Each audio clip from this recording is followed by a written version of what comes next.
I'm Jacqueline Flores Castañeda. I'm a student at Arkansas State University, Campus Querétaro. And today I will talk about Cambridge Analytica case. So, by now you probably heard about that Facebook is scrambling to contain the file over a data privacy scandal. So finally, Mark Zuckerberg has addressed the story on Wednesday, but only after the delay of a campaign he got started to gain momentum around the world. So this was a major breach of trust, and I'm really sorry that this happened. We have a basic responsibility to protect people's data, and if we can't do that, then we don't deserve to have the opportunity to serve people. So, how did we get here, and how Facebook recovered from it? So let's find out. Let's figure out what happened. What really happened is that on March 16, the New York Times and The Guardian reported that a data mining firm named Cambridge Analytica has worked before for Donald Trump's campaign, had improperly obtained access to more than 15 million users' profiles on Facebook. So experts believe that this firm could make use the data to gain an unfair advantage in order to targeting voters. However, Mark Zuckerberg didn't say anything about it to these stories, but then he gave an interview to CNN. This case is extremely weird because we have known the basic details about this particular case, but this company, Cambridge Analytica, has been using these profiles and information for more than 2 years. So it is not clear if the data that they used, they were useful for them or they just were doing a kind of marketing had from Cambridge Analytica. So despite of that, this is the biggest public relation crisis that Facebook has going so far. And after the March of the 2016 election, there is a tweet from Mark Warner in which he states it's time for Mark Zuckerberg and the other CEOs to testify before Congress. The American people deserve awareness about social media manipulation in the 2016 election. So this was said by Cambridge Analytica, Facebook being investigated by the FTC and the BBC. Up to here, I have discussed the background of the Cambridge Analytica case. But what crimes were committed against whom, right? So, to be more specific, Cambridge Analytica was accused by common cause of violating the U.S. election law in compliance with Justice Department, the FIC. So, as a result from this scandal, Mark Zuckerberg was called before the Senate Commerce to explain how this data breach occurred and the potential implications that Facebook will have to face due to the data policy. So, in order to determine if the regulatory policies must be enacted, as Facebook failed to keep user data privacy. So, after 1 year of the investigation, the Cambridge Analytica scandal up to July 24 of 2018, Facebook was fined with $5 billion. This is the largest fine ever given for data scandal, along with the requirements that give oversight to the FIC. So, the requirements require quarterly compliance with reports and the formation of a privacy committee with multiple independent members. So Facebook was forced to pay a fine of $100 million to Security Exchange Commission, the SEC, as a result of them not revealing the information that they exchanged with Cambridge Analytica.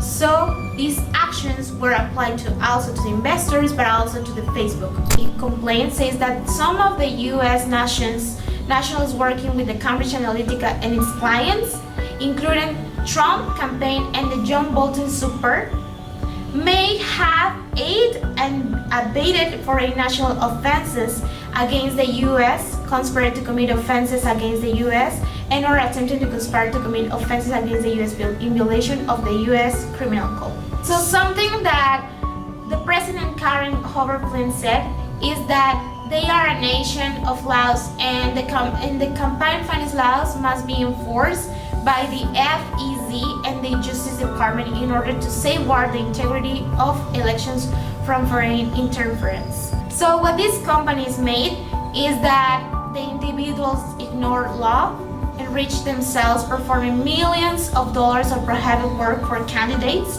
and committees. So this was about the effectiveness of their activities in the Southern U.S. elections. So as a result of the news of the scandal coming out, Mark Zuckerberg, the CEO of Facebook, was called before the Senate Committee as well as the Senate Judiciary Committee in order to explain how the data breach occurred and the potential implications of Facebook data privacy, in order to determine if regulatory policy must be enacted as Facebook failed to keep user data private. So after all these consequences, we have another thing that is called the legal ethical implications about this case. So as we have seen so far, Facebook has repeatedly demonstrated negligent practices, right? When it comes to the protection of data because that's the most valuable asset that they have, the user data. So the company has accumulated a wealth of data and has not properly and responsibly enforced their third-party rules or informed the users of potential data breaches, right? So the reason for this carelessness is because Facebook's business model is focused on having a platform that is free to use and pay for advertisement rather than to work in the effectiveness of how they use the information. So in general, the data science work can largely be improved by the amount of data you have to work with. So this represents a huge advantage for the Facebook management and also for the other party that was collaborating with them. The Facebook business model encouraged them to collect as much data as possible in order to maximize the effectiveness of advertisement, because that's one of the main methods that Facebook used to enrich themselves. So that's why the company has agreements with third parties in relation to academic research. So in this case in particular, with the Cambridge Analytica scandal, Facebook had multiple lapses in judgment that helped to analyze and hold the company accountable to their own code of conduct and that data security agreement. So what we can evaluate ethically of Facebook actions is that we are going to use the Facebook's own code of conduct and Facebook data policy, because it is believed that the most applicable set of rules are the rules that Facebook set for themselves. They have in section 8 that Facebook's code of conduct pertains the protection of user data and personal data. So these sections talks about the responsibility of Facebook as engineers have to protect sensitive data that the customers might provide to this platform. So Facebook code of conduct also states for the employees and companies that they partner with. So Facebook negligence in the Cambridge Analytica scandal clearly violates this tenet of their code of conduct, right? So as they were aware that Cambridge Analytica was using data outside its intent purpose, they just didn't do anything to stop them. In conclusion, the Facebook Cambridge Analytica case show us the implications of inadequate regulation of private user data, right? So at the time of the scandal, it was Facebook's responsibility to make sure that the data was protected and not was being misused by other parties. So in this case, since there was no government oversight, Facebook had that little incentive to be proactive in the relationship with Cambridge Analytica. So what this allowed? This allowed Cambridge Analytica to exploit the private user data, use it in favor for the Donald Trump's campaign, and moreover, so if without the Christopher whistleblowing the scandal in 2018, the public would have never found out about the exploitation and abuse of their own data, and both Facebook and Cambridge Analytica will have been left unscattered, right? So through the scandal, Facebook violated policies that they laid out in both their code of conduct and the data policy that they had before. Thus, it's believed that Facebook monopoly that they have must be broken up, right? Up to here, as their stockpile of the data must be decentralized. And the lack of competition reduces motivation for Facebook to improve policies and treatment of user data. So while Facebook has begun to make small changes in their treatment of user data, the analysis of this case has raised some questions, right? About what the future of big technology in general will look like. I mean, we can trust in these type of platforms.